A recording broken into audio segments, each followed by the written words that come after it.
Mother Teresa. जब भी हम मदर टेरेसा का नाम जब सुनते हैं तो आपके और मेरे मन में एक ही विचार और चित्र आती है, इमेजिनेशन, कि इन्होंने अपने जीवन में बहुत ही अच्छे काम किए, बहुत ही ज़्यादा मदद की और अपनी जो है देश छोड़ के भारत देश में आके यहाँ पे लोगों की मदद की, गरीबों की मदद की और जो अनाथ थे उनको सहारा दिया। पर देखिए ये सब जो भी है ना, हमको आपको बचपन में सिखाया गया था, पर आपको मैं बता दूँ ये एकदम सरासर झूठ है।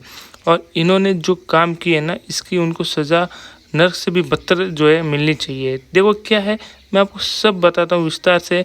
अगर इसके ऊपर मैं जो है वीडियो बना दूँ, आप मानोगे नहीं, 3-4 घंटे की डॉक्यूमेंट्री, बड़ी से बड़ी डॉक्यूमेंट्री बन सकती है। पर मैं आपको शॉर्ट और सिंपल में बताऊँगा।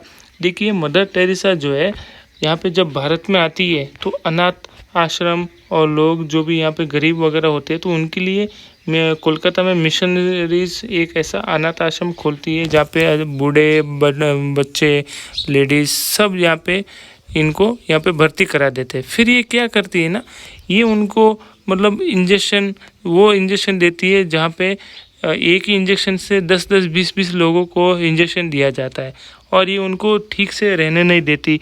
मतलब उनकी सेवा जो करनी होती है वो एकदम ठीक तरह से नहीं करती है, सिर्फ और सिर्फ जो है पैसे लपेटती है और उनको दुख और पीड़ा ही पहुंचाती है। ये क्यों ऐसा करती है, देखो मैं आपको बता दूं।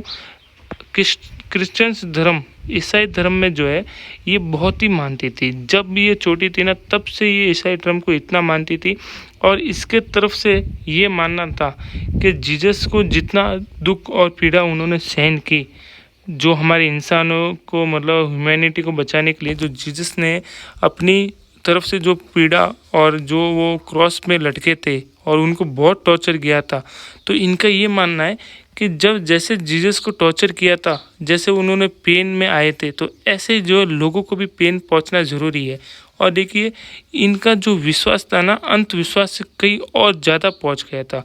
देखिए धर्म को मानना कोई बुरी बात नहीं है, अच्छी बात है, पर इन्होंने धर्म को जो है मानना एक अलग ही लेवल पे उन्होंने मानना शुरू कर दिया था। इनके जो नन होती है ना, जो ये मैडम यहाँ पे काम करने वाले होती है, इन बिचारियों को बहुत टॉर्चर किया जाता था। इनको बाहरी दुनिया से मतलब कांटेक्ट नहीं होता था। इनके हाथ पे ऐसा एक जंजीर बांधा जाता था, पट्टे मारने इनको बोला जाता था। अपने जैसे वो एक मूवीज़ में आपने बहुत बार देखा ही होगा, ठीक है, आरआर में देखा होगा आपको, एनटीआर को कैसे मार रहे थे, तो ऐसे इनको खुद को बोला जाता था कि आप अपने बॉडी को मारिए, क्योंकि जीसस ने बोला है कि पेन आपको भी रहना ज़रूरी है। क्यों, जीसस को बहुत टॉर्चर किया था, तो इनका यही मानना है कि कोई भी अगर आदमी, औरत, कोई भी अगर पेन में है तो उसका जो है जीसस के प्रति उनका एक लव वो अब दिखा रहे। तो देखिए इनकी जो मेंटेलिटी थी ना, ये बहुत ही ज़्यादा सिक मेंटेलिटी थी। देखिए इनके कामों के बारे में तो दुनिया में बहुत सारे चर्चे हो गए थे, ठीक है, पर ये ना पूरे देश विदेश में जा जा के पैसा लेती थी और ये ना क्रिमिनल के पास से भी पैसा बहुत लेती थी। देखिए इनको कुछ लेना देना नहीं था कि अगर जो आदमी किसके पास से भी पैसा ले रही है वो अच्छा है कैसा है।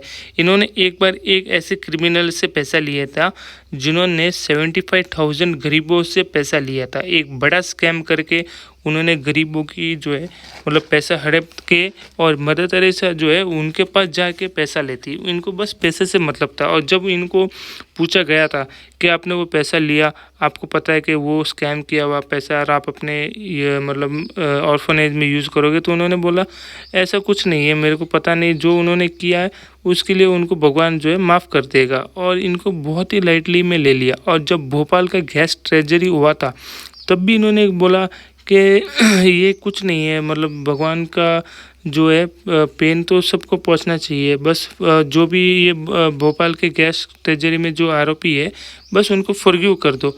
बस इन्होंने ऐसा इजीली कहा कि उनको कोई मतलब ये था ही नहीं कि जो लोग वहाँ पे तड़पे हैं उनके लिए उन्होंने कुछ भी सिंपैथी नहीं जताई।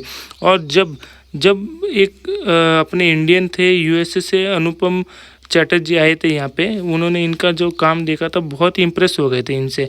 जब यहाँ पे आए थे कोलकाता के मिशनरी ऑर्फनेज में, तो जब उन्होंने देखा तो वो दंग रह गए कि इतना पैसा इनको आता है। देखिए मदर टेरेसा को अमेरिका, यूरोप, बाहर से देश से पर ईयर 7500 करोड़ मिलता था, 700 करोड़ रुपए इनको चंदा आता था, पर ये पूरा का पूरा जो है एक अलग से बैंक पे रखा हुआ होता है और यहाँ पे बहुत ही लिमिटेड उनका 1-2% ही यूज़ करते थे। और इनका ये मानना था कि अगर मैं पूरा यूज़ करूँगी तो ये बहुत ही जो है, जो लोग हैं ऑर्फनेज बच्चे, ये बहुत ही जो है सिंपल लग्जरी में रहने लग जाएंगे, तो इनको चंदा नहीं मिलेगा। जितना ज़्यादा दुख पेन में ये रहेंगे उतना ही ज़्यादा मेरे को पैसा मिलेगा।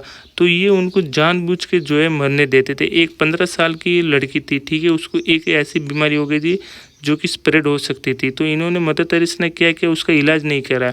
जबकि उसकी यहाँ पे एक नन थी, उसने बोला कि मेरे पास मतलब हमारे पास इतना पैसा है कि हम इसको बचा सकते हैं, पर उसने बोला नहीं, इसको कोई बचाने की ज़रूरत नहीं है, अगर ये 2-3 बच्चे मरेंगे तभी हमें पैसा मिलेगा। तो वो शौक रह गई। जब ये चेहरा मदर टेरेसा का बाहर आया तो काफ़ी लोगों ने इसका जो है न्यूज़ आर्टिकल में वगैरह लिखने शुरू कर दिए। ऐसे ही अपने जो है एक रिपोर्टर थे क्रिस्टोफर और अपने चैटर्जी जो कि यूके से आए थे। जब इन्होंने ये सब देखा तो उन्होंने एक बुक ऑफ मशीनरी में ये बातें लिखी। तो जो भी मैं आपको बातें बता रहा हूँ ये तो उनकी 1-2% ही है जो कि उस किताब से अडप्ट की थी। और यहाँ पे मदर टेरेसा के मतलब अंडर एक आदमी काम करता था जो कि छोटे छोटे बच्चों का शोषण करता था। और जब ये बातें बाहर आई तो उसको निकाला गया था अपने मदर टेरेसा। और क्रिश्चियन जो क्रिश्चियन धर्म है ना, ईसाई धर्म में भी वो बहुत अच्छे पोजीशन में थे, पर उनको वहाँ पे निकाल दिया। जब ये बात सामने आई तब भी इन्होंने एक लेटर लिख के उनको बोला वहाँ पे एक जो कि हेड थे क्रिश्चियन धर्म के, कि प्लीज़ उनको फॉरगिव कर दो, उनके जो काम उन्होंने किए मेरे को पता है, पर अभी वो जो है अच्छे काम करेंगे। और उन्होंने जब ऐसा लिखा तो वो आदमी शॉक हो गए कि यार ऐसे कैसे लिख सकती है मदर टेरेसा। उनको बच्चों छोटे छोटे बच्चों से इन्होंने जो है शोषण किया है, तो ऐसे आदमी को हम कैसे फॉरगिव कर सकते हैं। तो उन्होंने पलट के ऐसा जवाब दिया कि मदर टेरेसा ने उसके बाद में कभी रिप्लाई नहीं किया। उन्होंने बोला कि मदर टेरेसा आपसे मेरे को ये उम्मीद नहीं थी, आप जो नोबेल मतलब प्राइज़ जीत चुकी हो, फिर भी आपको ऐसा मतलब नहीं कहना चाहिए। तब मदर टेरेसा जो है फिर भी रुकी नहीं। ये ना सब क्रिमिनल से पैसा लेती थी और जब इनको पूछा जाता था तो ये ऐसे जवाब देती थी कि बस उनको कुछ फ़र्क नहीं पड़ता, सिर्फ पैसे से ही मतलब था इनको। इनके अंडर जो भी महिला नन काम करती थी उनको बाहरी दुनिया से कोई भी संपर्क नहीं कराया जाता। सिर्फ 1 महीने में एक बार कॉल किया, मतलब उनको अनुमति दिया जाती थी। देखिए उन महिला को भी उनको पेन पहुंचाया जाता था। इनकी जो मेंटालिटी थी बहुत ही सिक मेंटालिटी, ठीक है। ये मतलब अपने धर्म को इतना मानती थी और इन्होंने सैकड़ों लोगों को अपना धर्म परिवर्तन कराया। जितने भी इनके आश्रम में लोग थे उनको बैप्टिसाइज करके हिंदू धर्म से क्रिश्चियन धर्म में इन्होंने लेकर आया। देखिए इनके कारण तो बहुत, अगर आपको पूरी डिटेल में वीडियो चाहिए तो प्लीज़ मेरे को कमेंट करना।